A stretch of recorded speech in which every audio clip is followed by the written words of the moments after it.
यानंतर बघूयात गेल्या काही दिवसांपासून कांद्याच्या भावात रोज घसरण होते, मात्र आज प्रति क्विंटल सरासरी 1900 रुपये इतकाच भाव मिळत असल्यामुळे शेतकरी आक्रमक होऊन त्यांनी आंदोलनाचं हत्यार उपसलंय.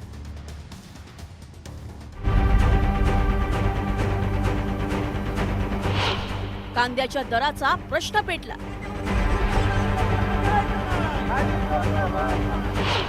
दर घसरल्यानं शेतकरी संतप्त.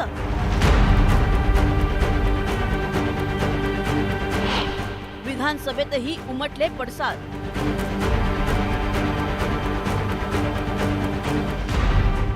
लासलगाव बाजार समितीत कांद्याच्या भावात मोठी घसरण झाल्याचं पाहून शेतकरी संतप्त झाले. शेतकऱ्यांनी प्रहार शेतकरी संघटनेच्या नेतृत्वाखाली अगोदर लिलाव बंद केला आणि नंतर थेट बाजार समितीच्या आवारात असलेल्या पाण्याच्या टाकीवर चढून शोले स्टाईलनं आंदोलन केलं. कांद्यावरील 20% निर्यात शुल्क रद्द करून कांद्याला योग्य भाव देण्याची मागणी केली. बाजार समितीमध्ये 12 रुपये 10 रुपये कांदा विकला जातो किलोला, तर मग ते 20% निर्यात शुल्क आता का लावून ठेवलंय या प्रश्नाचं उत्तर कोण शोधणार? ते उत्तर शोधणं म्हणजे आजचा हा लिलाव बंदची प्रक्रिया आहे. राज्यानं पुढाकार घेऊन केंद्राकडे शिफारस केली पाहिजे की आमचं असलेलं निर्यात शुल्क हटवलं पाहिजे, आणि ते हटवण्यासाठीच म्हणून शेतकऱ्यांनी या ठिकाणी उद्रेक केलेला आहे. जे निर्यात शुल्क लावलेलं आहे 20% ड्युटी लावली गव्हर्नमेंटनी, तर ती आम्ही मागणी करू का ती आता काढून देण्यात यावी, कारण आता नवीन कांदा आलेला आहे. बाकी श्रीलंका सारखे कंट्रीने पण आता त्यांचं निर्यात शुल्क कमी, इम्पोर्ट ड्युटी कमी केलेली आहे.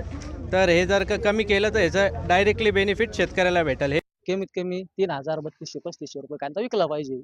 असं काय बनवलं केंद्र सरकारकडे काय? केंद्र सरकारनं जो निर्यात शुल्क जो समजा वाढवला आहे तो कमी केला पाहिजे. काय म्हणजे 200-500 रुपये आणखीन जर भाव वाढला तेवढा शेतकऱ्याला 2 रुपयाचा फायदा होईल. एकीकडे कांदा उत्पादक शेतकरी रस्त्यावर उतरलेला असतानाच अधिवेशनातही याचे पडसाद उमटले. कांदा प्रश्नावरून छगन भुजबळ आक्रमक झाल्याचं पाहायला मिळालं. कांदा प्रश्नावर तातडीनं मार्ग काढावा अशी मागणी त्यांनी केली. यावेळी कांद्याच्या प्रश्नावर केंद्राशी चर्चा करू आणि मार्ग काढू असं आश्वासन सरकारकडून देण्यात आलंय. कांद्याचा खर्च 1500 रुपये, 50% नफा, 2250 रुपये आधारभूत किंमत ठेवावी असं राज्य सरकार आपल्या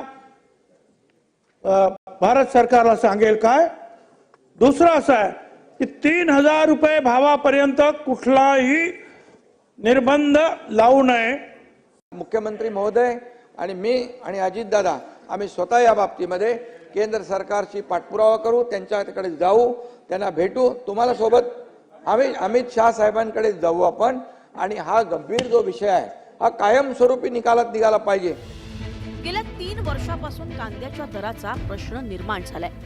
गेल्या वर्षी लोकसभा निवडणुकीपूर्वी देशांतर्गत कांद्याच्या मागणीची पूर्तता करण्यासाठी कांद्याच्या निर्यातीवर शुल्क लावण्यात आलं होतं. त्यामुळे देशात कांद्याचे दर कोसळले होते. त्याचा फटका कांदा उत्पादक शेतकऱ्यांना बसला होता. तर लोकसभा निवडणुकीत कांदा उत्पादक शेतकऱ्यांनी सत्ताधारी भाजपच्या डोळ्यात पाणी आणलं होतं. आता कांद्याच्या प्रश्नी केंद्र सरकारच्या माध्यमातून तोडगा काढून शेतकऱ्यांच्या कांद्याला योग्य दर मिळवण्याचं मोठं आव्हान राज्य सरकारसमोर आहे. बब्बू शेखसह ब्युरो रिपोर्ट, न्यूज 18 लोकमत.